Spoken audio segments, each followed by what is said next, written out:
Health awareness programme जो basically आज हमारा जो टारगेट है वो है फिटनेस के ऊपर, हमारा डाइजेस्टिव सिस्टम का हेल्थ। तो जितने भी लोग यहाँ पे हैं, मैं चाहूंगा कि मैं 1 to 1 कनेक्ट करूं आपसे और जानूं कि आप अपने हेल्थ के बारे में क्या सोचते हैं, अपने आप को कितना फिट महसूस करते हैं और क्या एफर्ट लगाते हैं। उसके पहले मैं बता दूं गुड कुछ इवनिंग टर्म्स। सर। जी गुड इवनिंग अमित। कुछ टर्म्स जो कि आपको जानने चाहिए। पहला टर्म्स है MDP एंड MCP। MDP क्या है और MCP क्या है? MDP का मतलब होता है मोस्ट डिजीज्ड पर्सन और MCP का मतलब होता है मोस्ट क्यूरेबल पर्सन। यह दोनों ही एक ह्यूमन साइकोलॉजी के पार्ट होते हैं। इनकी कुछ कैरेक्टरिस्टिक्स को समझते हैं और फिर हम एनालाइज करेंगे।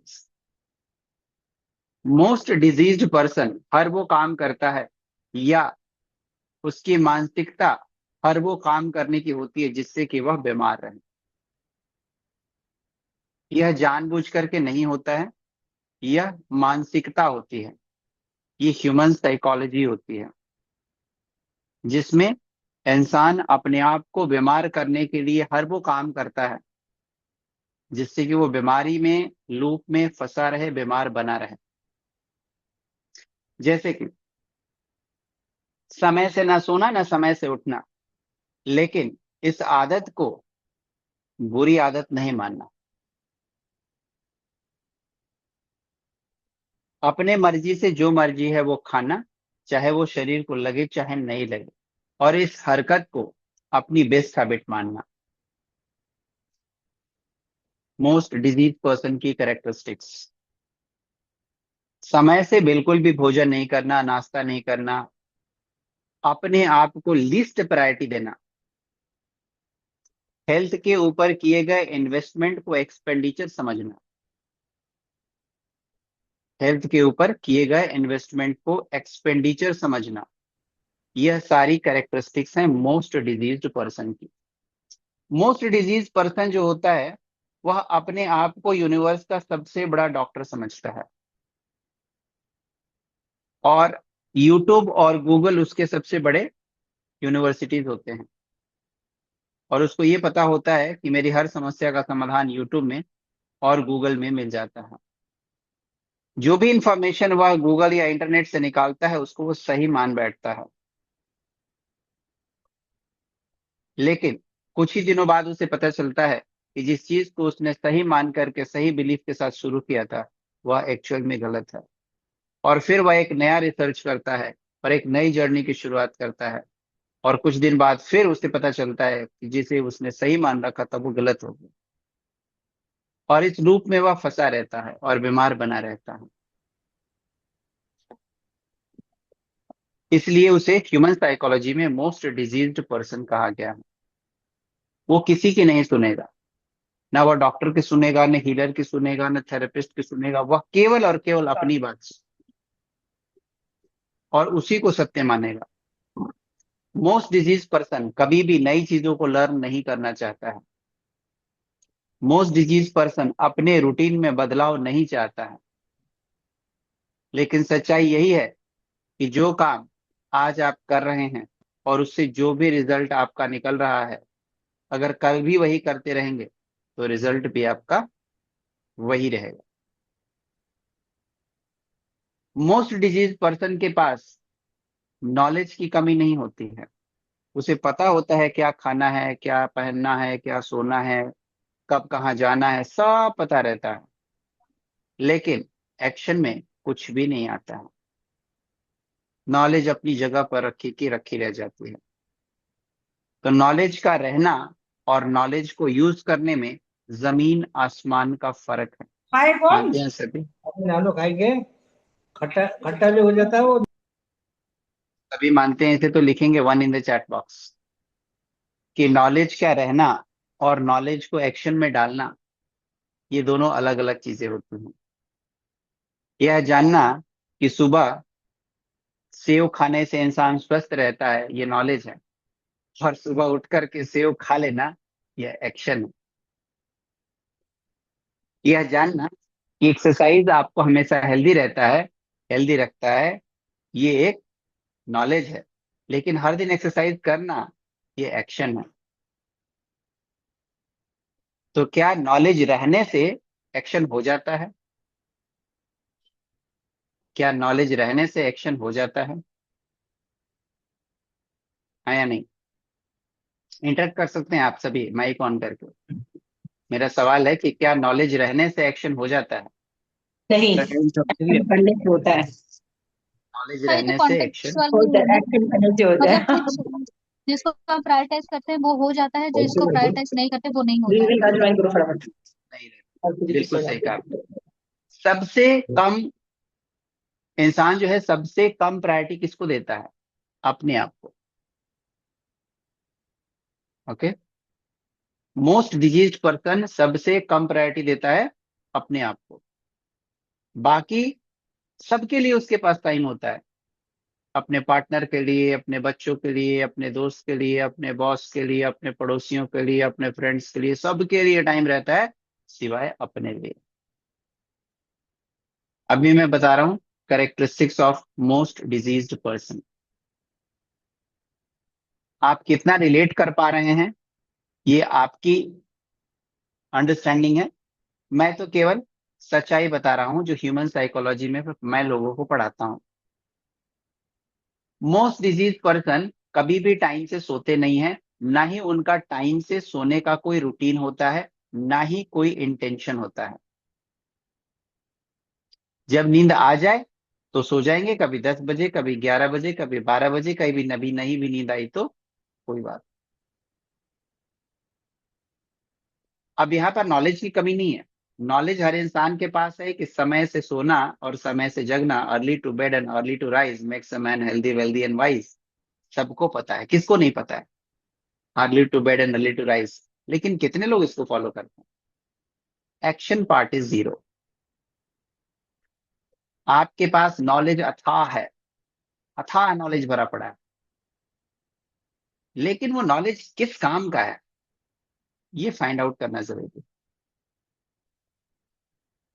अगर वो नॉलेज एक्शन में नहीं आ रहा है तो बुद्धिमानी नहीं हो रही है, क्योंकि बुद्धिमानी का मतलब ही होता है नॉलेज टर्न इनटू एक्शन। मान लो मैंने बहुत सारी डिग्री ले रखी है, बहुत सारी डिग्रियां ली हैं, सारे कोर्स किए हुए हैं, सारे हीलिंग कोर्स, साइकोलॉजी के कोर्स, फिटनेस कोर्स, सब किया हुआ है। करके मैं कर क्या रहा हूं? वो सारे नॉलेज अंदर स्टोर करके मैं कर क्या रहा हूं, वो इंपॉर्टेंट है। उस नॉलेज को मैं यूज कर पा रहा हूं कि नहीं, वो इंपॉर्टेंट है। तो ये सारी कैरेक्टरिस्टिक्स होती हैं मोस्ट डिजीज्ड पर्सन की। अब मैं बात करूंगा मोस्ट क्यूरेबल पर्सन। दूसरे तरह के जो इंसान होते हैं उन्हें कहा जाता है मोस्ट क्यूरेबल पर्सन। यह एक मेंटालिटी है, यह एक मानसिकता है। ठीक है। इसे कोई जानबूझ करके बना सकता है, बिगाड़ सकता है, चेंज कर सकता है, ऑल पॉसिबल। लेकिन बाय डिफॉल्ट दो ही तरह के लोग होते हैं, most diseased person and most curable person. जैसे मेरे पास कुछ लोग आते हैं फिटनेस के लिए, हीलिंग के लिए, बीमारियों को ठीक करने के लिए, तो सबसे पहले मैं यही आइडेंटिफाई करता हूं, ये इंसान मोस्ट डिजीज्ड पर्सन है या मोस्ट क्यूरेबल पर्सन। अगर वो सारे दिए गए इंस्ट्रक्शंस को ब्लाइंडली फॉलो करना शुरू कर देता है तो उसके उसको उसका रिजल्ट मिलने लगता है।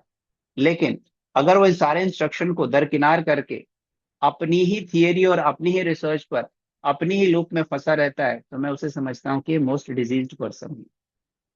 फिर यहाँ पे मैं उसके ब्रेन को प्रोग्राम करके मोस्ट क्यूरेबल पर्सन बनाने की कोशिश जरूर करता हूँ। लेकिन ये कोशिश हर बार सही या सटीक नहीं बैठती है, हर बार मेरी कोशिश सफल नहीं होती है। और इसके पीछे वजह क्या है? मैं चाहूं तो किसी के ब्रेन को किसी तरीके से प्रोग्राम कर सकता हूं, जिस वे में चाहूं उस वे में प्रोग्राम कर सकता हूं, because I am a hypnotherapist also. लेकिन फिर भी मेरा जो मिशन है वो कामयाब क्यों नहीं होता है? उसके पीछे का जो सबसे बड़ा रीजन है वह है कर्मा। अगर किसी इंसान ने बुरे कर्म किए हुए हैं तो क्या मेरे पास आकर के उसके कर्म धुल जाएंगे? बिल्कुल नहीं धुलेंगे। उसे अपने कर्मों का फल तो भुगतना ही पड़ेगा। इसलिए हर एक इंसान मोस्ट क्यूरेबल पर्सन नहीं बन सकता है। वो मोस्ट डिजीज्ड ही बना रहेगा जब तक कि उसे अपने कर्मों का फल नहीं मिल जाता है। चाहे वो कितना भी प्रयास कर ले, उसकी मानसिकता नहीं बदलेगी, वो किसी की नहीं सुनेगा। तो आपके घर में भी बहुत सारे ऐसे फैमिली मेंबर्स होंगे जिनको आप आइडेंटिफाई कर सकते हैं कि हाँ, ये इंसान मोस्ट क्यूरेबल पर्सन है और ये इंसान मोस्ट डिजीज्ड पर्सन है। अब समझते हैं characteristics of most curable person. Most curable person कौन होता है? मोस्ट क्यूरेबल पर्सन वो होता है जो अपने आप को ठीक करने के लिए बहुत सारे एक्सपेरिमेंट करता है। वो हर एक डायमेंशन को टच करता है जिससे कि वो ठीक हो जाए। वो कभी हार नहीं मानता है कि चलो एलोपैथी अगर फेल हो गई है, आयुर्वेदा ट्राई करेंगे, वो भी फेल हो गया। नेचुरोपैथ ट्राई करेंगे, वो भी फेल हो गया। योगापैथी ट्राई करेंगे, वो भी फेल हो गया। न्यूरोपैथी ट्राई करेंगे। वो हार नहीं मानता है। उसको पता है कि मेरे जैसे कई सारे इंसान हैं इस दुनिया में, और हर किसी ने अपने आप को ठीक कर लिया है, तो मैं भी ठीक कर लूंगा। ये होता है most curable person. Most curable person अपने आप को चेंज करने के लिए हमेशा तैयार रहता है। मोस्ट डिजीज पर्सन चेंज को नहीं एक्सेप्ट करता है। Change is a painful process. Change क्या होता है? एक दर्दनाक भरा प्रोसेस होता है। अगर आप रात को 12 बजे सो रहे हैं और आपको कहा जाए कि आप 12 बजे ही सोते रहिए, कल भी आप 12 बजे ही सोते रहिए और परसों भी 12 बजे ही सोते रहिए, तो आप बड़ा ही कंफर्टेबल रहेंगे, कोई चेंज नहीं होगा। लेकिन मैं कहूंगा कि आपकी वजन कम हो जाएगा, आपकी बीमारी ठीक हो जाएगी। ऐसा ही मार्केटिंग मेडिकल इंडस्ट्री के अंदर चल रहा है। कुछ हर्बल लाइफ वाले चला रहे हैं, कुछ और भी बहुत सारे लोग चला रहे हैं। मैं किसी का नाम नहीं लेना चाहता यहाँ पे। लेकिन हर कोई आपको कंफर्ट में डाल करके आपसे पैसे ऐंठ रहा है। हर कोई ये चाहता है कि आप कोई बदलाव मत करो अपने अंदर।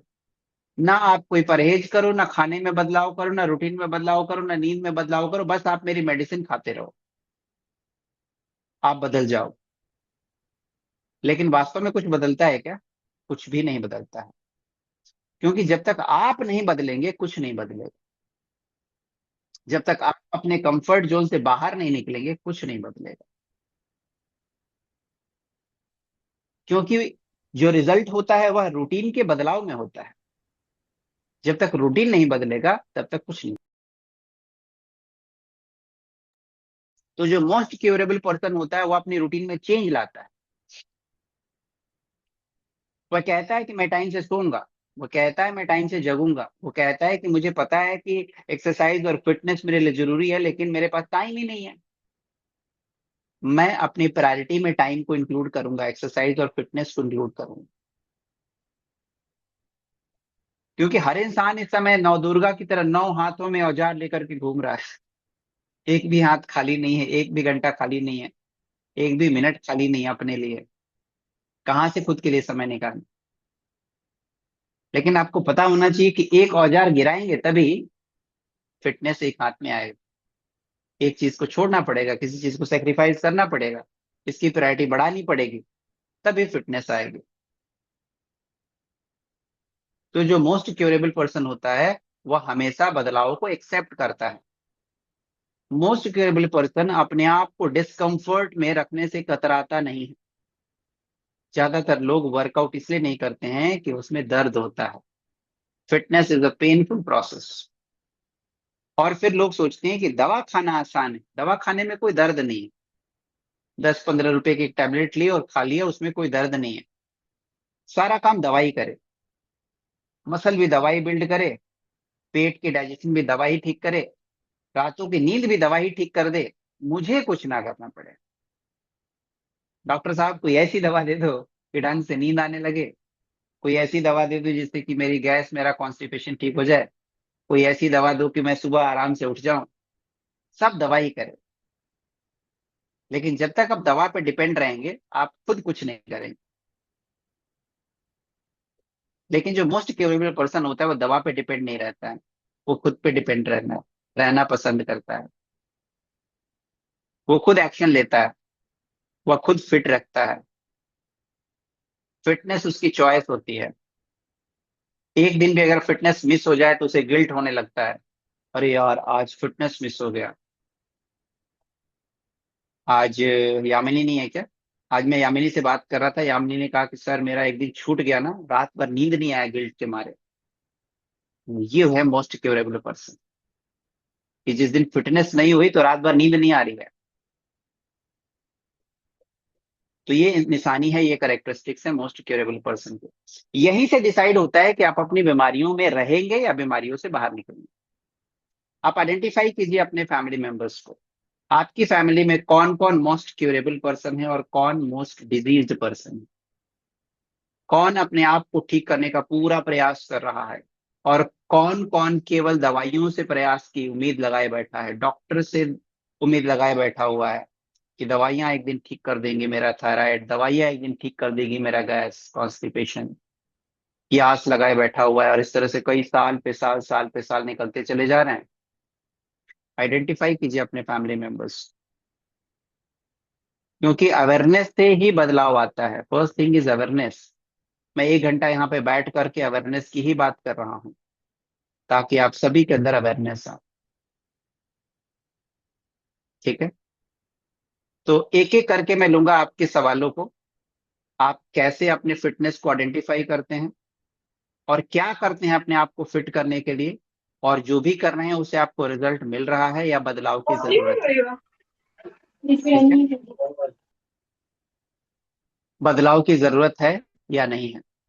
मेरे पास कई सारे ऐसे क्लाइंट्स हैं, पेशेंट्स हैं, जिनको मैं कहता हूं कि आप मेरे साथ अच्छा कम्युनिकेशन करो। आप मुझे बताओ आप क्या खा रहे हो, कब सो रहे हो, कब उठ रहे हो, ताकि आप अकाउंटेबल रहें, मैं आपको ट्रैक में रखूं। लेकिन जिस इंसान की मानसिकता ही खराब होती है, जो मोस्ट डिजीज पर्सन होता है, वो कभी कम्युनिकेट नहीं करता है। वो बचता है, वो भागता है और खुद को ही डॉक्टर समझता है, और खुद ही वो सारे क्रियाकर्म, क्रियाकलाप सब खुद ही कर लेता है और कभी ठीक नहीं होता है। तो ऐसे इंसान को मैं बिल्कुल अपने आवाज से दूर भगा देता हूँ। मुझे पता चल जाता है कि ये इंसान ठीक कभी नहीं होगा, उसे कर्मों का फल भोगना है अभी। उसको मैं ट्रीट नहीं करता हूँ, उसके पैसे रिफंड कर देता हूँ। ठीक है, तो आज का जो सेशन है हमारा कॉन्स्टिपेशन, गैस्ट्राइटिस और ब्लोटिंग के ऊपर है। इन तीनों से रिलेटेड आप सभी के पास जितने भी समस्याएं हैं, उनमें से कुछ समस्याओं को मैं आज लूंगा और आइडेंटिफाई करेंगे कि रूट कॉज क्या है और उसका समाधान क्या हो सकता है। इस कंसल्टेशन की कोई चार्जेस नहीं है। ठीक है, तो एक एक करके हैंड रेज कर सकते हैं। जिसके पास भी समस्या है आप शेयर कर सकते हैं, related to digestive system, constipation, bloating.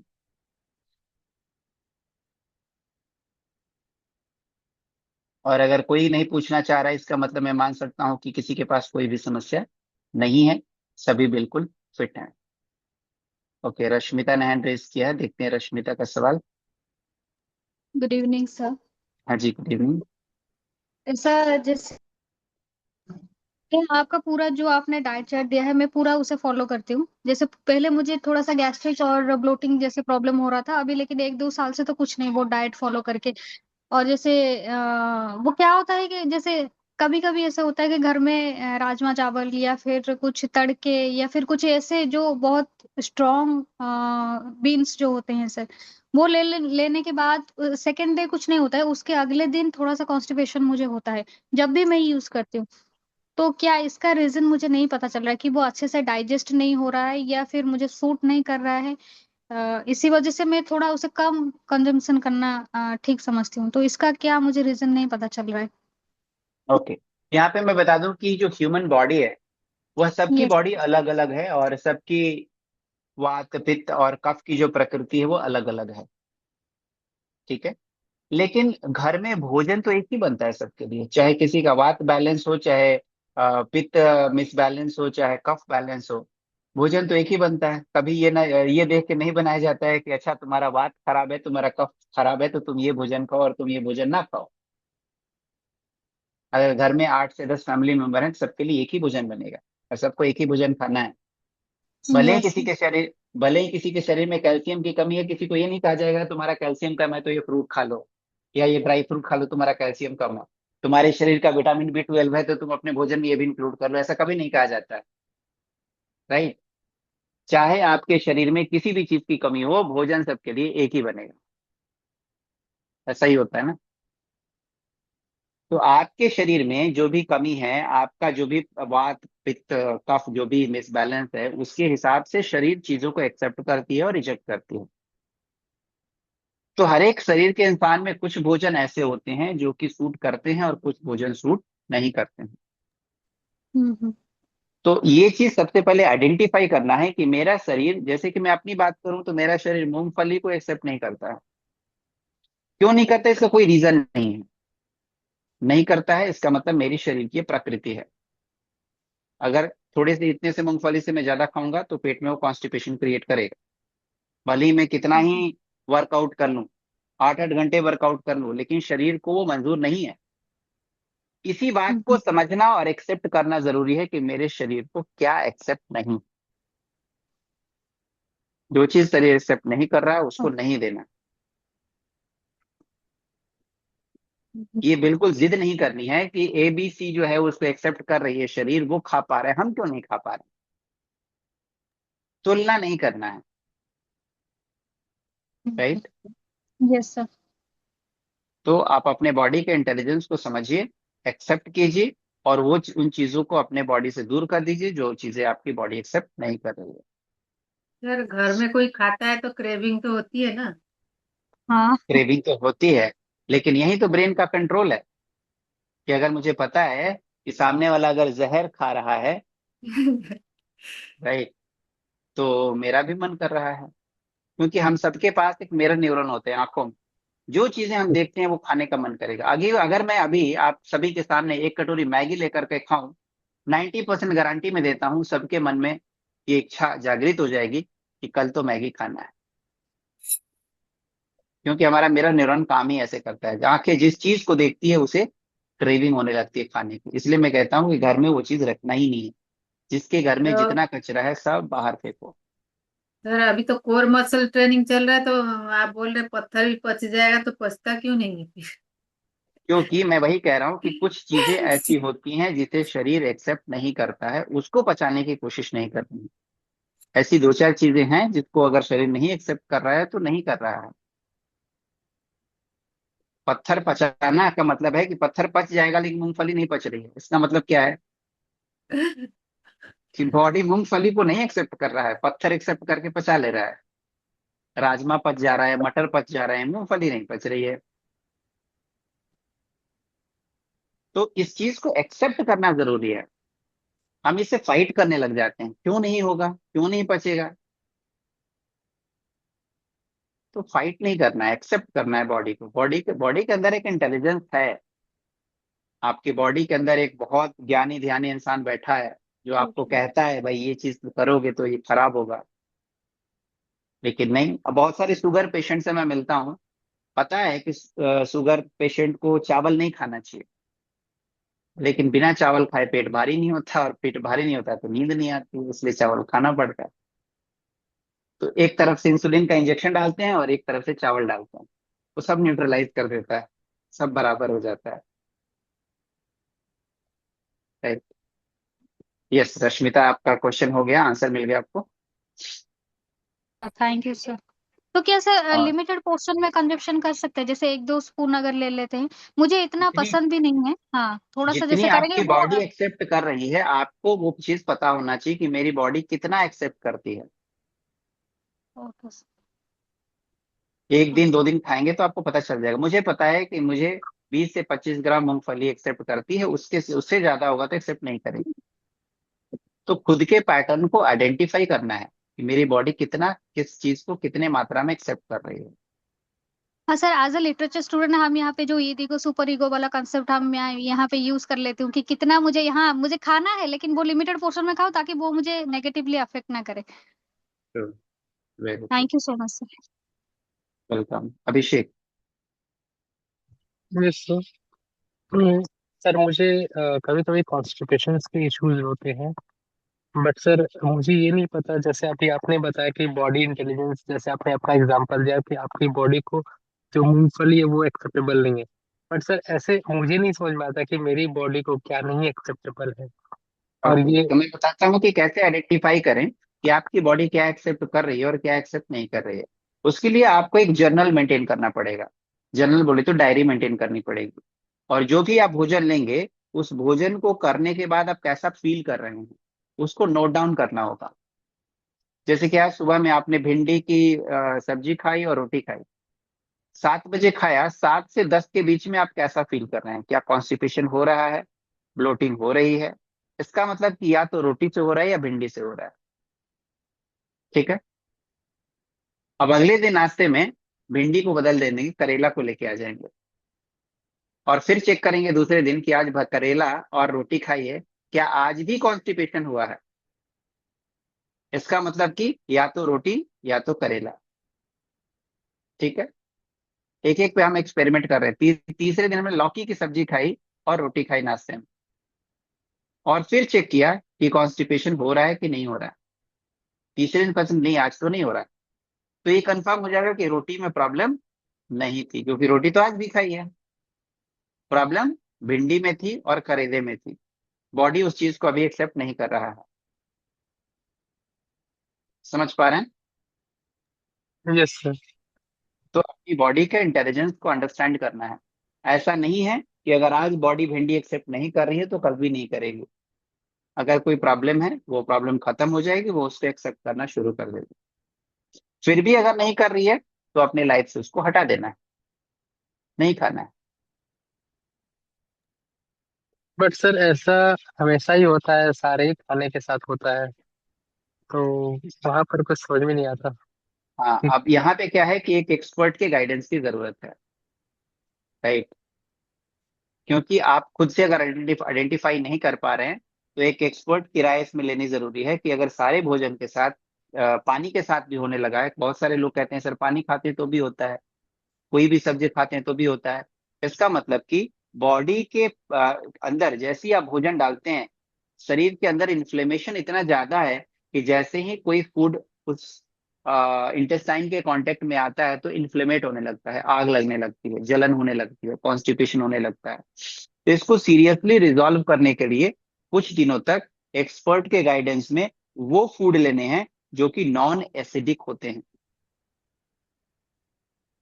एक प्रॉपर डाइट प्लान 1 महीने तक फॉलो करना है, नॉन एसिडिक डाइट प्लान। फिर आपके बॉडी का इन्फ्लेमेशन लेवल डाउन हो जाएगा और फिर आपका कॉन्स्टिपेशन भी ठीक हो जाएगा। तो आप 1 महीने का डाइट प्लान लेकर के ट्राई कर सकते हैं। एक्चुअली सर मेरे पास इतने ऑप्शंस अवेलेबल नहीं है, क्योंकि मैं हॉस्टल में रहता हूँ। और अभी के लिए मैं होम्योपैथिक दवा लेता हूँ, जिससे कि मेरे मुझे थोड़ी राहत है, लेकिन फिर भी मुझे कभी कभी प्रॉब्लम हो जाती है। राइट। तो इसको इसको रिजॉल्व करने के लिए आप मुझे 1 to 1 कांटेक्ट करेंगे तो हम लोग ये आइडेंटिफाई कर सकते हैं कि हॉस्टल में रहने के बावजूद आप कौन कौन से चेंजेस अपने डाइट के अंदर कर सकते हैं, ता, ताकि आप बेहतर से बेहतर अपने आप को ठीक कर पाए। क्योंकि कॉन्स्टिपेशन अगर कुछ दिनों तक रह गया तो ये शरीर के अंदर कितनी खतरनाक बीमारियां लेके आ सकता है, आप सोच भी नहीं सकते। कॉन्स्टिपेशन और गैस्ट्राइटिस यूनिवर्स के 8,500 बीमारियों की जड़ होती है। और कितनी बार तो यह इतना साइलेंट किलर होती है, इंसान को पता भी नहीं चलता है कि उसे गैस्ट्रिक और कॉन्स्टिपेशन की बीमारी है। क्योंकि जो डाइजेस्टिव सिस्टम है वो इतना ब्लॉक हो जाता है कि ना गैस ऊपर से निकलता है ना गैस नीचे से निकलता है। उसे पहचानने का केवल एक ही तरीका बचता है, और वो ये है कि आपको भूख लग रही है कि नहीं लग रही है। अगर आपको दिन भर में एक बार भी बहुत स्ट्रांग हंगर फील हो रही है, जहां पे आपको लगता है सूखी रोटी भी चबा जाएंगे, इसका मतलब आपका डाइजेस्टिव सिस्टम सही है। लेकिन केवल समय हो गया इसलिए खाए जा रहे हैं। सुबह 8 बज गया, नाश्ते का समय हो गया, खा लो। 2 बज गया, लंच का टाइम हो गया, खा लो। रात को 8 बज गए, टाइम हो गया डिनर का, खा लो। केवल टाइम की वजह से खा रहे हैं, भूख लग नहीं रही है। जितनी भूख है उसी में ठूसे जा रहे हैं। तो ये कॉन्स्टिपेशन गैस्ट्राइटिस ऑलरेडी आपको पकड़ चुका है, ये पहचान लेना। सर मेरा डाइजेशन सही है, बट मुझे बस बाउल मूवमेंट्स में इश्यूज होते हैं। राइट। बाउल मूवमेंट्स का मतलब कि जो बाउल का मूवमेंट है वो नेचुरली क्लीन नहीं कर रहा है अपने आप को, तो वहां पे आप एनेमा का यूज कर सकते हैं, मेडिकेटेड एनेमा का यूज कर सकते हैं। कई सारे साधन हैं, आप 1 to 1 डिस्कस करेंगे, हम लोग ज्यादा अच्छे से बात कर पाएंगे। कुछ टेस्ट वगैरह कराने होंगे, क्योंकि जो आप सिम्टम्स बता रहे हैं उसमें विटामिन B12 की कमी होने के पूरे चांसेस रहते हैं। अगर B12 कम है तो आप चाहे कितना भी ट्रीटमेंट करा लें, आपकी बॉडी रिकवर ऑटोमेटिकली नहीं करेगी। ओके। ठीक है, तो कुछ टेस्ट मैं लिख के दूंगा, आप उन टेस्ट को करा लेंगे ताकि उन चीजों को रूल आउट किया जा सके। जो डिफिशियंसी है उसको पूरा कर देंगे तो अपने आप प्रॉब्लम ठीक होनी शुरू हो जाएगी। लेकिन चाहे थैंक आप कितने कितने भी होम्योपैथिक दवाई ले लें, लेकिन जो डिफिशियंसी है वो पूरी नहीं हो रही है, न्यूट्रिशनल डिफिशियंसी पूरी नहीं होगी, तो आपकी बीमारी आप केवल उसे सप्रेस कर रहे हैं, कुछ दिन बाद वो फिर पैदा हो जाएगी। यू सर, ऐसा मुझे भी लगता है। तो उसको आइडेंटिफाई करना जरूरी है। ओके सर, थैंक यू जितने सर। भी लोगों को कॉन्स्टिपेशन की, गैस्ट्राइटिस की प्रॉब्लम होती है, उनके अंदर ये आम बात होती है कि विटामिन B12 का लेवल लो होता है। और लो इसलिए होता है, ये नहीं कि आप खा नहीं रहे हैं B12 आप खा रहे हैं, आपके पोषण में जा रहा है, आपके भोजन में जा रहा है, पच नहीं रहा है, इसलिए शरीर को लग नहीं रहा। और उसके लिए फिर वर्कआउट करना जरूरी है, मेरे साथ बॉडी को रगड़ना जरूरी है। चलिए, thank you Abhishek. Thank you sir. Okay, next.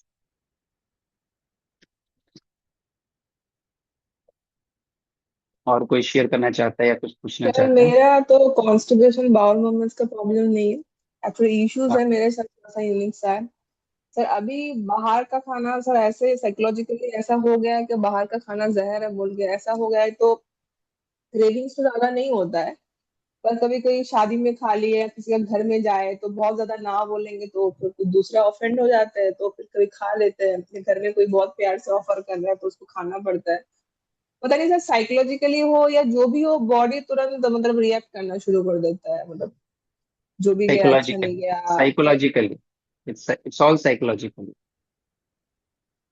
तो ऐसे में मैं क्या करता हूँ, अब मैं भी तो जाता हूँ लोगों के घर, बहुत सारे बुलावे आते हैं तो, और मुझे भी ये फेस करना पड़ता है।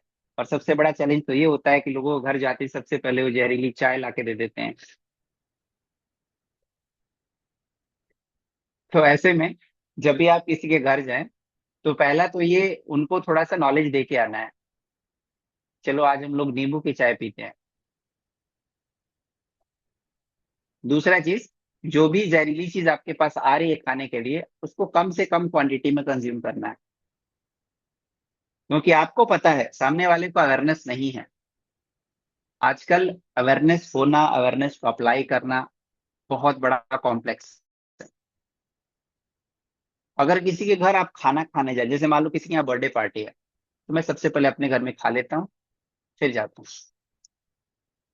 उससे क्या होगा, चाह करके भी ज्यादा नहीं खा सकते, ऑलरेडी पेट भरा हुआ है। फिर वहां पे आप सिलेक्ट करेंगे कि इसमें कौन सी चीज है जिसमें कि तेल मसाला कम है। दाल है, दाल के अंदर मसाले कम होते हैं, सब्जी के अंदर ज्यादा होते हैं, आप दाल को चूज करेंगे। चावल चूज कर सकते हैं, रोटी चूज कर सकते हैं, मसालेदार चीजों को अवॉइड कर सकते हैं। तो वहां पे अपना इंटेलिजेंस अप्लाई करना है और उन चीजों को रिजेक्ट करना है, डिटेक्ट करना है, रिजेक्ट करना है। एक फॉर्मूला नोट कर लेंगे: detect and reject the unresourceful, accept and install the resourceful. आपके ब्रेन के पास नेचुरल इंटेलिजेंस है चीजों को डिटेक्ट करने का और रिजेक्ट करने का, क्योंकि इस यूनिवर्स में अच्छी चीजें भी है, बुरी चीजें भी हैं, जहरीली चीजें भी हैं, अच्छी चीजें भी है, सात्विक भी है, नास्तिक भी है। हर तरह की चीजें आपको मिलेंगी। आपके इंटेलिजेंस को ये पता होना चाहिए कि मुझे किसे डिटेक्ट करके रिजेक्ट करना है और किसे एक्सेप्ट करके इंस्टॉल करना है। राइट। ये सर ये तो चल रहा था सर, बस वो ब्लड डोनेट करते टाइम दो फेंट हो गए, तो उसके बाद से मेरे ससुराल को लगा कि हम बहुत बीमार हैं। तो जबरदस्ती डॉक्टर के पास भी भेज दिए, तो वो ऐसे ही बोला नॉर्मल के विटामिन D ये सब को थोड़ा सा खा लो, हीमोग्लोबिन कम है, CBC का रिपोर्ट जो था। हाँ, ब्लड डोनेशन के, तो जब आप पहली बार ब्लड डोनेट करते हैं ना, तो थोड़ा सा ये फेंटिंग वाला इशू होता है, दूसरी बार करेंगे तो अब नहीं होगा।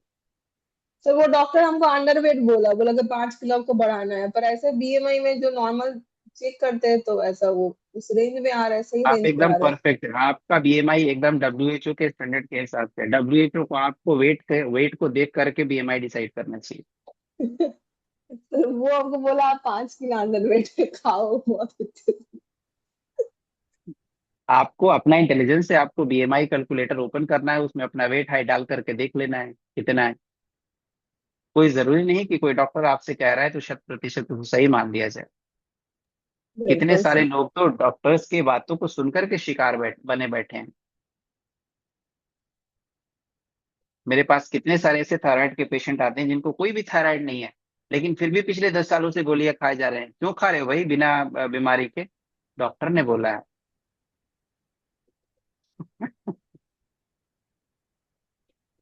तो अपना इंटेलिजेंस भी अप्लाई करना है, अपने अवेयरनेस को अपने एक्शन में लेके आना है। और वो बीमारी नहीं है तो जबरदस्ती दवा क्यों खानी है? ठीक है Bobby. Yes sir, thank you so much sir. Hello sir. हाँ जी अमित। सर जैसे हम किसी के यहाँ जाते हैं तो जो भी सामने वाला है वो इतना प्रेशराइज क्यों करते हैं कि जो वो सर्व कर रहे हैं वही हम खाएं। यस, मतलब इसके वेरी गुड पीछे क्वेश्चन। कुछ। इसके पीछे मैं बता दूं कि हर किसी को अपना प्यार जताने का एक तरीका होता है, राइट? जी। अब इसमें एक तरीका ये भी होता है कि सामने वाले को इतना ठूस ठूस के खिला दो कि हमें हमें ये लगे कि हमने आज बहुत बढ़िया से मन से खिलाया है, बहुत बढ़िया खाना बनाया है, और सामने वाले ने जी भर के ठूस ठूस के गले तक यहाँ तक खा लिया है।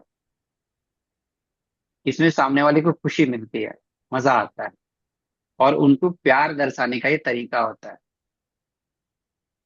जी राइट? सर।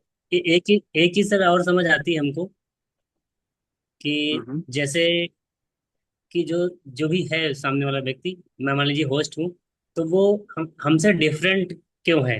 मतलब ये जो मैं खा रहा हूँ वो क्यों नहीं खा रहा है।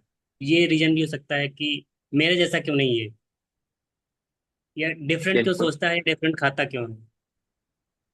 बिल्कुल कह सकते हैं। हर कोई दूसरे को अपने जैसा बनाने के पीछे लगा हुआ जी। है, राइट? जिसके संगति में आप आओगे उसके जैसा बन जाओगे। बन जाओ। ठीक, थैंक यू सर। कुछ कुछ लोगों ने मुझसे यहाँ तक कहा कि मेरा एक दोस्त है और कहता है कि रोज एक पेग लगाओगे ना बड़ी बढ़िया नींद आएगी। सर क्या मैं एक पेग लगाना शुरू कर दूं?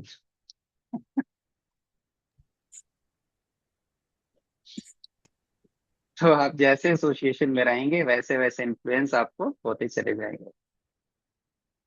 इसलिए एक अच्छी कम्युनिटी, एक हेल्दी कम्युनिटी में रहना बहुत जरूरी है। अगर आप एक हेल्दी कम्युनिटी में है, लोग अपने आप को हेल्थ की तरफ ड्रॉ करके लेके जाएंगे। अगर आप एक सिख कम्युनिटी में है, सिख कल्चर में है, आप कितने भी अच्छे माइंडसेट के क्यों नहीं हो, आप हमेशा सिकनेस में ही रहेंगे। और मैं बता दूं इसी को जेनेटिक्स कहते हैं। जब आपका इकोसिस्टम ही सिक हो जाता है, घर के कल्चर, घर की आदतें, उठने के, सोने के, नाश्ते के, अगर यह सबका ही खराब है तो पूरा फैमिली बीमार रहेगा, जनरेशन बाय जनरेशन बीमार रहेगा। Sugar, diabetes, blood pressure generation by generation होती चली जाएगी, क्योंकि इकोसिस्टम ही खराब है, राइट? ओके, और कोई पूछना चाहता है? Specially related to digestive system, constipation, gastritis, H pylori, piles. Hello. हाँ जी बसंत। सर नमस्कार। हाँ जी नमस्ते। सर एक चीज पूछ रहा था, जैसे कॉन्स्टिपेशन और गैस्ट्रिटिस जैसे रहता है, जो सर अर्ली मॉर्निंग में सर, जैसे पानी वानी पीने के बाद, फ्रेश होने के बाद, जो ये बताते हैं रात में जैसे ड्राई नट्स वगैरह सोख करके सर, तो वो सुबह लेना, जैसे अंजीर है और बादाम है, नट्स वगैरह है, वो सुबह लेना सही है सर? क्योंकि मैं रेगुलर वो लेता हूँ, लेकिन मेरा कॉन्स्टिपेशन तो है सर, अभी भी गैस्ट्राइटिस की राइट। प्रॉब्लम। अगर अगर वो ड्राई फ्रूट सुबह लेने के बाद जी आपको सर। कॉन्स्टिपेशन लगता है या ब्लोटिंग लगती है, पेट फूला फूला सा लगता है, इसका मतलब वो सही नहीं है। जी सर। तो ऐसे में क्या करना है कि एक दिन नहीं खाना है या 2 दिन नहीं खाना है, और फिर डिफरेंस को महसूस करना है, नोट करना है। मैं यही कह रहा था कि जब आप ओके। डायरी में चीजों को नोट करने लगेंगे तो चीजें आपको हाँ साफ जी, हाँ जी। दिखाई देंगी कि कल क्या हुआ था और आज क्या हुआ है। हम्म, कई सारे लोगों को अंजीर से प्रॉब्लम होती है, अंजीर कॉन्स्टिपेशन क्रिएट करता है, कई सारे लोगों को बादाम से कॉन्स्टिपेशन होती है।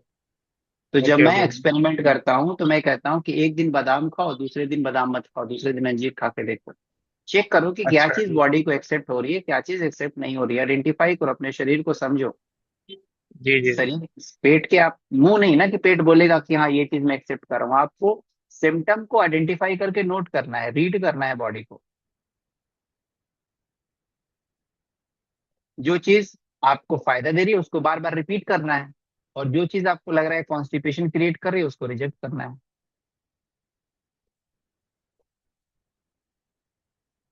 लेकिन यहाँ पर एक एक्सपर्ट का होना इसलिए जरूरी हो जाता है कि कई बार हम अच्छी चीजों को भी ये मान लेते हैं कि ये फायदा नहीं कर रही है, ये हमें नुकसान कर रही है। यहाँ पे एक एक्सपर्ट की एडवाइस इसलिए जरूरी हो जाती है कि वह अच्छे तरीके से चीजों को एनालाइज कर सकता है। तो expert guidance is always required, otherwise आप हिट एंड ट्रायल करते करते थक जाएंगे।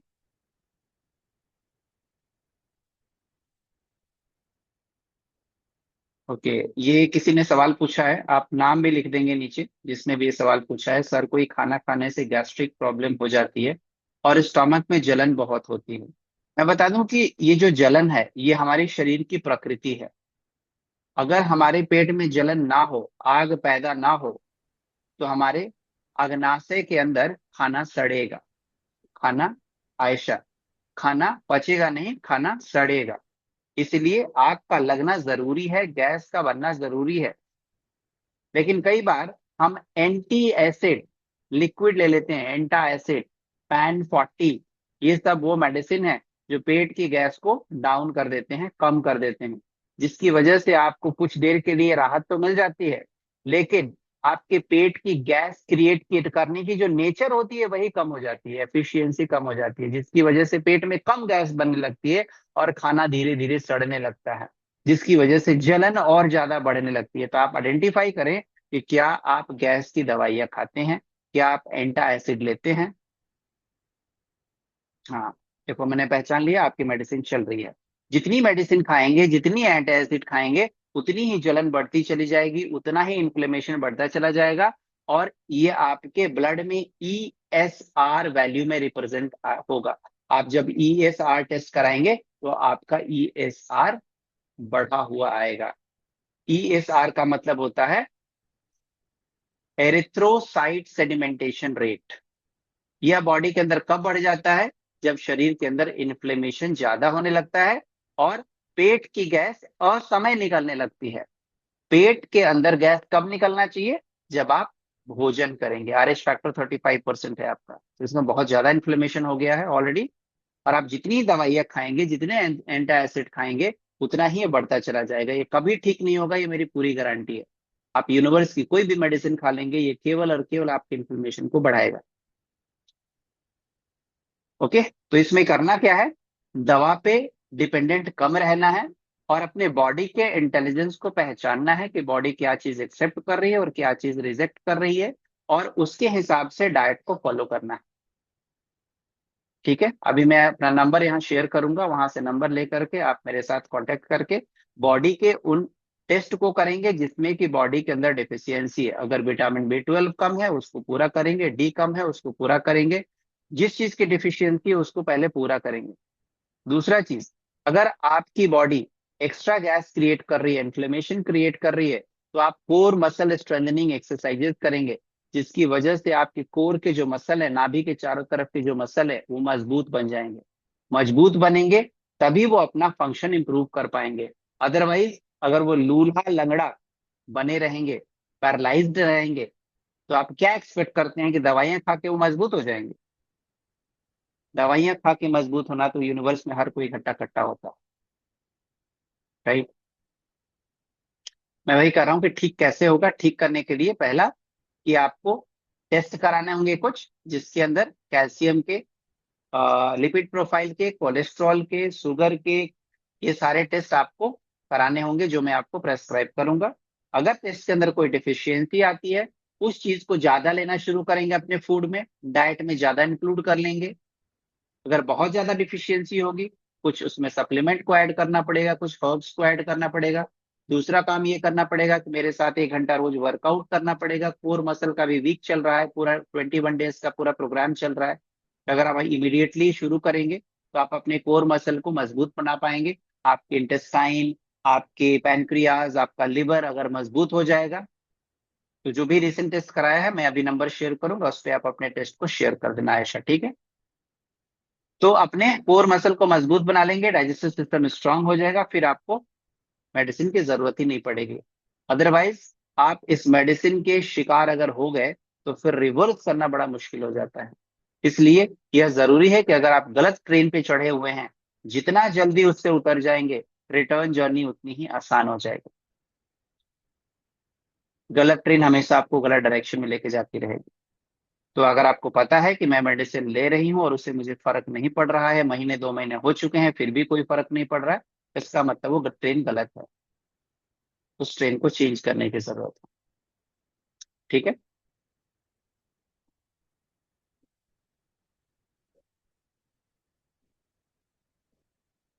ओके, मेरा नंबर जो है इस चैट बॉक्स में पड़ा हुआ है, किसी को सेव करना है तो सेव कर सकते हैं। ओके, तो मैं नेक्स्ट एस्पिरेंट को लूंगा। 2 मंथ हो गए हैं, इसका मतलब 2 मंथ में अगर आपको फायदा नहीं मिला है, इसका मतलब आपने गलत ट्रेन पकड़ रखी है। 2 महीने में बीमारी ठीक हो जानी चाहिए, आपको फर्क नजर आना चाहिए। दवा छोड़ेंगे तो और बुरी से बुरी हालत हो जाएगी। गुड इवनिंग ऐसा सर। कोई एविडेंस, गौरव आ रहा हूं मैं आपके पास, ऐसा कोई एविडेंस यहाँ पे जितने भी लोग हैं आपके पास है क्या कि कभी आपने मेडिसिन खा करके पेट को परमानेंट ठीक कर लिया है? मैंने बहुत सारे हजारों पेशेंट को ठीक किया, मेरे पास आज तक कोई भी ऐसा पेशेंट नहीं आया जिसने कहा हो कि मेडिसिन खा करके हमने अपनी बीमारी को परमानेंट ठीक कर दिया। इम्पॉसिबल। हाँ जी गौरव। Good evening sir. हाँ जी, गुड इवनिंग। सर अभी रिसेंटली एक मैंने सर वर्कआउट और ये सब चालू किया है ना सर, तो भूख बहुत ज़्यादा लगती है। पहले थोड़ा कम खा रहा था, और जब थोड़ा डाइट अपनी बढ़ा ली, जैसे बनाना और ये सब सर, ड्राई फ्रूट्स और सब कुछ, थोड़ा सा ओट्स खाना, ये सब स्टार्ट कर दिया है पूरा। तो क्या सर वेरी गुड। दो, तो कॉन्स्टिपेशन थोड़ी सी होने लगी है, कभी कभार मॉर्निंग में हो जाती है सर, मतलब दो तो तीन बार में फिर यहाँ पेट पे एक साफ चीज होता है। देखना है गौरव, एक चीज देखना है कि अगर आपने डाइट बढ़ा लिया है तो इस डाइट में क्या आपने फाइबर बढ़ाया है कि नहीं बढ़ाया, ये जरूरी है। डाइट में फाइबर को इंक्लूड करेंगे और भोजन करने के पहले कुछ सैलेड्स या फ्रूट्स फाइबर का लेयर बना देंगे पेट में, और फिर ऊपर से भोजन डालेंगे तो खाना बहुत अच्छे से पचेगा और आपका ग्रेन्स का कंजम्पशन कम होगा। फ्रूट्स वेजिटेबल में फाइबर की मात्रा, एंटीऑक्सीडेंट ज्यादा होते हैं, तो आपका कॉन्स्टिपेशन ऑटोमेटिकली कम हो जाए। सर ये जो चना और मॉर्निंग में जो स्प्राउट खा रहा हूँ सर, उससे दिक्कत नहीं हो रही ज़्यादा? हो रही है। चना आप खाएंगे, चना खाने के साथ साथ आपको बहुत ज्यादा वर्कआउट करना पड़ेगा। अगर आप चना, अंकुरित चना या फूला हुआ चना खाएंगे तो आपको रोज पसीना निकालना पड़ेगा, कोर मसल का वर्कआउट 1 घंटा करना पड़ेगा, तब जाके वो चना पचेगा, नहीं तो वो कॉन्स्टिपेशन क्रिएट करेगा। तो उसको कम कर दूं क्या सर, उसका थोड़ा सा, चने को? कम कर दें या बंद कर दें? चने को बंद ही कर, तो उसके अगर तो सर वो जो मूंग आती है वो खा लूं सर, हरी जो मूंग हाँ, होती है? चने की जगह पे मूंग खा लीजिए, किशमिश डाल लीजिए, उसमें मूंगफली डाल सकते हैं। साथ में अगर मैं रिकमेंड करूं तो आप अल्फा अल्फा का सीड मंगा लेंगे। अल्फा अल्फा, अल्फा अमेजन पे आपको, हाँ अल्फा। अमेजन पे आपको अल्फा अल्फा की सीड मिल जाएगी। उसको अंकुरित करेंगे, 1 चम्मच निकालना है उसका, 1 चम्मच को अलग अंकुरित करना है और खाते समय उसको मिक्स करना है। किसी और के साथ उसको अंकुरित करेंगे तो सड़ जाएगा। ओके सर, थैंक यू ठीक है, सर। बहुत ही सेंसिटिव होता है और बहुत ही हाई लेवल के एंटीऑक्सीडेंट्स होते हैं उसके अंदर। Thank you sir. Welcome dear. और कोई?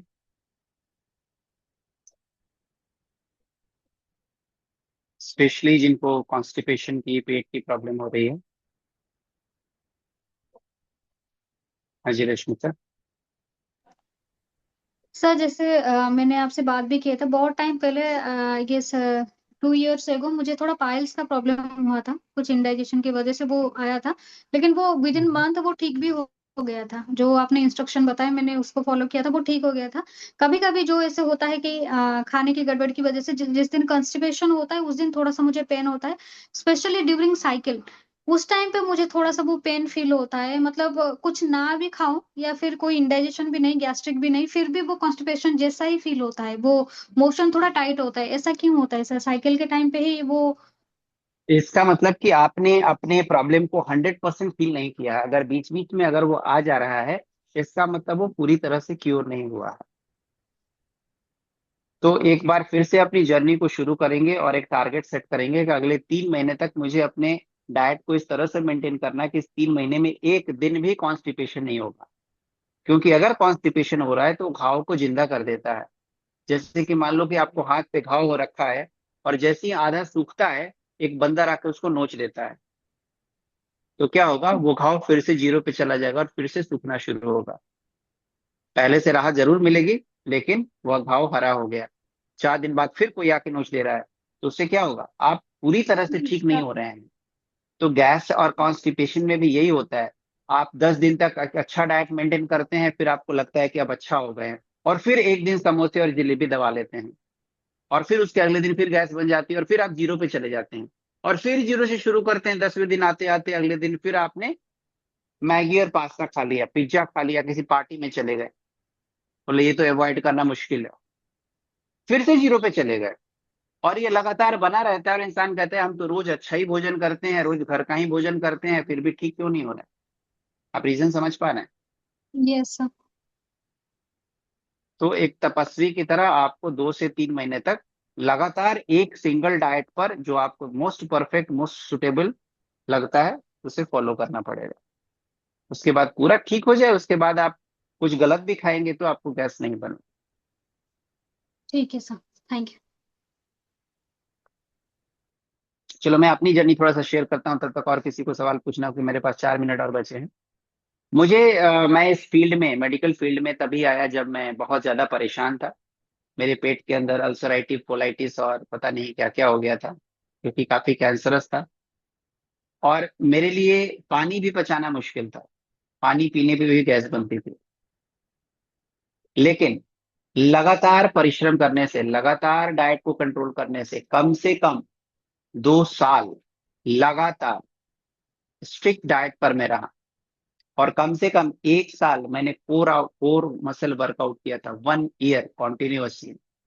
तब जाकर के मैं एक ऐसे स्टेज पे आ पाया जहां पर मैं कुछ भी पचा पाता हूँ, एक्सेप्ट फ्यू थिंग्स जो बॉडी एक्सेप्ट नहीं करती। अब मैं हर चीजें खा सकता हूँ, चना भी खा सकता हूँ, राजमा भी खा सकता हूँ, मटर भी खा सकता हूँ, जो चीज खाऊंगा मैं वो मुझे पचेगा, बिना किसी कॉन्स्टिपेशन के, बिना किसी गैस। लेकिन अगेन, अगर मैं उसको एक्सीड करूंगा लिमिट से, मुझे पता है मेरी लिमिट कितनी है। अगर कोई कहेगा भाई प्यार से थोड़ा सा और ले लो, एक कटोरी और ले लो, एक चम्मच और ले लो, अब वो बॉडी रिजेक्ट करेगी। तो बॉडी के इंटेलिजेंस को पहचानना बहुत जरूरी है। अगर आप किसी एक्सपर्ट के साथ हैं तो बॉडी के इंटेलिजेंस को पहचानने की कोशिश कीजिए। जो लोग भी मेरे साथ जुड़े हुए हैं, मैं सबसे हर दिन यही कहता हूं कि अपने बॉडी के इंटेलिजेंस को पहचानिए। अब यहाँ पे कैलाश रेड्डी है, कैलाश से मैंने कहा कि आप रोज नोट डाउन करोगे और मुझे सेंड करोगे कि आप क्या खा रहे हो और क्या फील कर रहे हो, तो मुझे पता चलेगा। एक सेकंड रुकेंगे, एक अर्जेंट कॉल आ रहा है।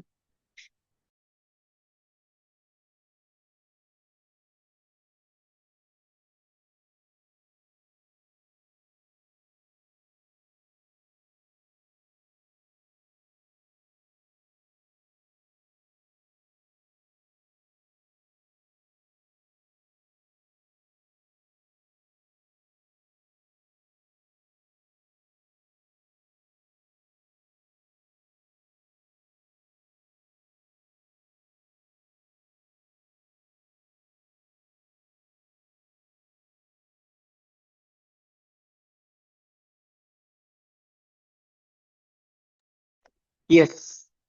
तो और कोई बचा है जो अपना चैलेंज शेयर करना चाहता है?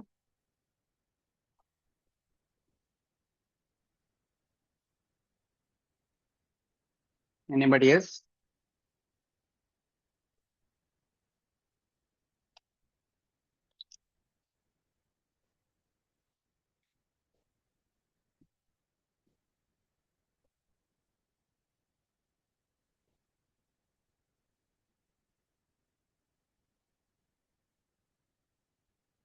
ओके, तो मैं एक बार नाम ले लेता हूँ जो जो यहाँ पे प्रेजेंट हैं।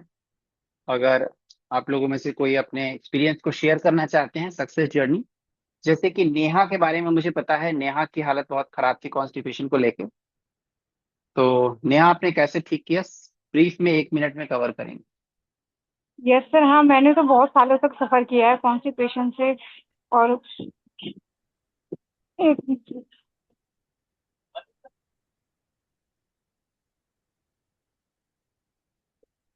यस सर, मैंने सर कई सालों तक सफर किया है कॉन्स्टिपेशन से। और फिर वो अपने आप ही ठीक हुआ। शायद ससुराल में 3-4 सालों तक मैंने सफर किया है, क्योंकि मेरे पास मेरा ऑपरेशन भी हुआ था। उसके बाद भी मैंने 3-4 सालों तक सफर करा है कॉन्स्टिपेशन से। और मुझे कोई चीज असर नहीं करती थी। कि बहुत सारे आयुर्वेदिक चूरन वगैरह भी आते हैं, और घर की भी बहुत सारी रेमेडी मैंने यूज की।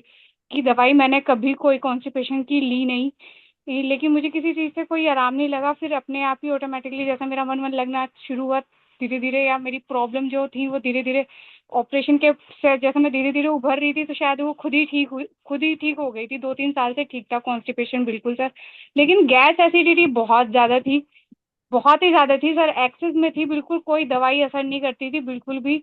और थोड़ी बहुत चीजें ये है कि सौंफ का पानी या अजवाइन का पानी अगर मैंने पिया सुबह के टाइम में, तो उससे आराम मिलता था मुझे, रिलैक्स बहुत मिलता था। लेकिन ठीक नहीं थी बिल्कुल भी चीजें। और डाइजेशन तो बहुत ही ज्यादा खराब था सर। बहुत सारी चीजें मुझे जो सूट ही नहीं करती। मतलब बस मैंने ऑपरेशन के बाद भी बहुत सारी चीजें दी जाती हैं कि जैसे ऑपरेशन होता है कि घी वगैरह ये सब चीजें, मुझे सर कुछ भी सूट नहीं करा। बस मैंने खाना, रोटी, सब्जी या फ्रूट्स, बस यही चीजें हैं जो मुझे सूट करती थी। मूंगफली अभी भी मैंने 2-4 मूंगफली भी खाई, तो मुझे पता नहीं मेरी आंख जो थी ना, वो ऐसे नसें जो थी वो ऐसे फड़कने लगती थी, पता नहीं नस गर्मी से शायद।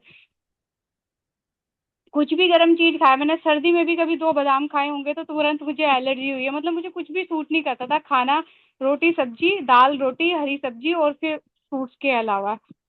और गैस एसिडिटी तो बहुत ही ज्यादा थी सर। जब आपका योगा सेशन ज्वाइन करा तो पहले दिन से ही मेरी गैस और एसिडिटी 100% ठीक है, दोनों ही चीजें। और अपने आप से सर बहुत सारी चीजें ट्राई करी जो आपने डाइट में बता रखी हैं, या अभी भी मैं ले रही हूँ। वो मैंने खुद से भी ट्राई करी, मेरे हस्बैंड ने बताया मुझे कि ये देखो ये लेके देखो, पर नहीं सूट करी सर बिल्कुल भी। अब जब आपके गाइडेंस में ली है, मैंने योगा शुरू करी है, डाइट प्लान शुरू करा है सर, उस दिन से मेरी 100% ठीक है। ना मुझे गैस हुई ना एसिडिटी हुई, और जिसकी वजह से ही मेरी प्रेगनेंसी भी सक्सेसफुली, मैं मतलब फर्स्ट मंथ में ही कंसीव कर पाई। अगर गैस एसिडिटी होती तो मैं कंसीव ही नहीं कर पाती, क्योंकि मेरे 2 आईवीएफ भी फेल हुए थे। और उसमें भी डॉक्टर ने दवाई देती थी वो कि गैस की गोली ले लो, ये ले लो। लेकिन सर किसी चीज से कोई आराम नहीं मिलता था, और बहुत ज्यादा होती थी गैस एसिडिटी। तो यही था थैंक यू, सर, मेरे तो योगा थैंक ने यू नेहा। बहुत थैंक यू नेहा। हेल्प किया तो मुझे। अभी मैं सेशन क्लोज करने के पहले मैं बता दूं कि गैस कौन कौन सी बीमारियों को क्रिएट करती है। गैस अपने आप में कोई बीमारी नहीं है, गैस बीमारियों को क्रिएट करने की वजह है। गैस आपके पेट के अंदर फाइब्रॉयड क्रिएट कर सकती है, अगर आप फीमेल हैं तो। यूटेरस में घाव हो जाना, जिसे हम फाइब्रॉइड्स कहते हैं। गैस आपके पेट के अंदर जो ओवरीज होते हैं उसके अंदर सिस्ट क्रिएट करती है। ये भी वही है, छाले ही हैं। अगर यूटेरस में हो गए तो इन्हें फाइब्रॉयड कहते हैं, और अगर आपके ओवरीज में हो गए तो इन्हें सिस्ट कहते हैं। तो ये सिस्ट क्रिएट कर सकती है। गैस आपके लिवर को सुजा सकती है, स्वेल कर सकती है, जिसे हम फैटी लिवर कहते हैं। गैस आपके हाइपोथैलेमस ग्लैंड को स्वेल कर सकती है, जिससे कि आपको यूरिन करने में परेशानी हो सकती है। यूरिन रुक रुक के आएगा, या यूरिन ऐसा लगेगा कि हमेशा लगा हुआ है। गैस आपके कमर में दर्द क्रिएट कर सकती है, साइटिका क्रिएट कर सकती है। और अगर गैस लीक करनी शुरू हो गई है तो ये ऊपर जाकर के गर्दन के पीछे सर्वाइकल या स्पॉन्डिलाइटिस भी क्रिएट कर सकती है। गैस अगर सर पे चढ़ने लगे और दर्द होने लगे सर के अंदर, तो गैस आपके माइग्रेन क्रिएट कर सकती है, क्रोनिक हेडेक क्रिएट कर सकती है। गैस अगर नीचे की तरफ जाए तो ये आपको पाइल्स क्रिएट कर सकती है, fistula, fissure, ulcer, H pylori infection create कर सकती है। गैस अगर ऊपर की तरफ आपके लंग्स को पुश करे तो लंग्स को बीमार कर सकती है, लंग्स के अंदर पानी भर सकती है। गैस आपके पैनक्रियाज को बीमार करके शुगर क्रिएट कर सकती है, पैनक्रियाज अगर स्वेल हो गया है। कुल मिला के गैस क्या नहीं कर सकती है इसकी कोई लिस्ट नहीं है, अथाह लिस्ट है, बहुत लंबी लिस्ट है। गैस आपकी बीमारी, सारी बीमारियों को क्रिएट कर सकती है, इतनी खतरनाक है गैस और कॉन्स्टिपेशन। राइट। सेशन क्लोज करने के पहले एक एक मैं सवाल ले सकता हूं, किसी का कोई सवाल है तो, जो अभी तक रह गया हो। All right, so I'll close the session and thank you for joining and increasing your knowledge and awareness. Good night, everyone.